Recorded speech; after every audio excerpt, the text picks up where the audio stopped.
मंडळी, Mumbai east west म्हणजे मुंबई आणि आसपासच्या महानगरांचं स्वतःचं असं हक्काचं बुलेटिन. सुरुवात करूया या बुलेटिनला अतिशय मोठ्या बातमीनं. नाशिकमधला भोंदू अशोक खरात याच्याशी असलेली जवळीक राज्य महिला आयोगाच्या अध्यक्ष रुपाली चाकणकरांना भलतीच महागात पडली आहे.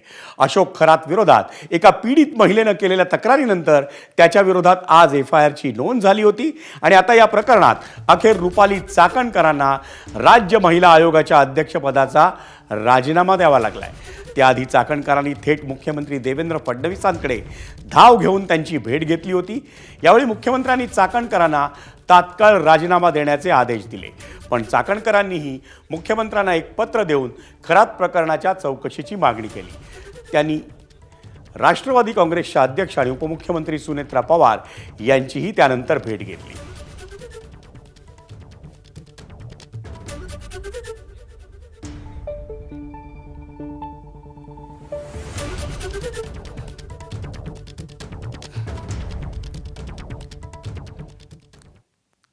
खरात पती पत्नीला आपण गुरु मानलं होतं. केवळ आध्यात्मिकदृष्ट्या श्रद्धा होती, पण त्यांच्या वैयक्तिक आयुष्याबाबत काही कल्पना नसल्याचं रुपाली चाकणकर यांनी सांगितलं.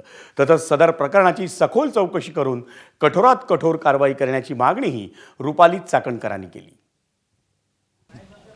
समाजामध्ये आपण आयुष्य जगत असताना कोणाला ना कोणाला गुरु मानत असतो. खरात पती पत्नीला माझ्या परिवाराने गुरु मानलं, आम्ही गुरु मानलं. एक आध्यात्मिक श्रद्धा आपली असते, एक आध्यात्मिक भावना असते. माझं संपूर्ण कुटुंब हे वारकरी कुटुंब आहे. त्याच्यामुळं आमची जी श्रद्धा होती ती आध्यात्मिक दृष्टिकोनातून होती आणि म्हणून आम्ही कुटुंब ह्या देवस्थानशी जोडलं होतं. पण त्याची दुसरी जी बाजू आहे ती कधी आमच्यासमोर आली नाही, काही माहीत असायचं कारण नाही. वर्षातल्या काही कार्यक्रमांना उपस्थित राहत असताना काही कालावधीसाठी आम्ही तिथं असायचो. ज्यावेळेस आपण ज्या लोकांच्या संपर्कात असतो ते 5-6 वर्षानंतर एखाद्याचं कृत्य, एखाद्याची वैयक्तिक वागणूक, त्याचं वैयक्तिक आयुष्य याच्याबाबत आपल्याला कोणतीही सुत्रम कल्पना नसते. त्याच्यामुळं मी ही घटना समजली त्यावेळेस मला तो धक्का बसला. पण खरात आणि त्याच्या वैयक्तिक आयुष्याबद्दल काही माहिती असायचं कारण नव्हतं. यामध्ये जी व्यक्ती होती ती दोषी आहेच, त्याच्यावर कठोर कारवाई झालीच पाहिजे.